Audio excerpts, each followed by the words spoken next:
Vaitawa, Eyano, Kaulo, Kaleva, Helio, Valeno, Ahaye. I Hole, me, Kahia, Kamakani.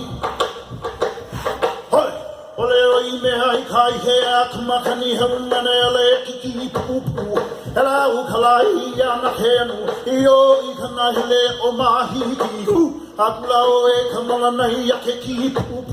O kamakau kau Hawaii buli eni o hakap wo kawaii hai tenu anale o vai kahaya e ole oi me ai kai he akamakani haunele kiki pupu ala ukalai ana henu yo ikanale o mahi ku apula o e kamana yakiki pupu o kamakau kau Hawaii buli eni o hakap wo kawaii hai tenu Ele over here,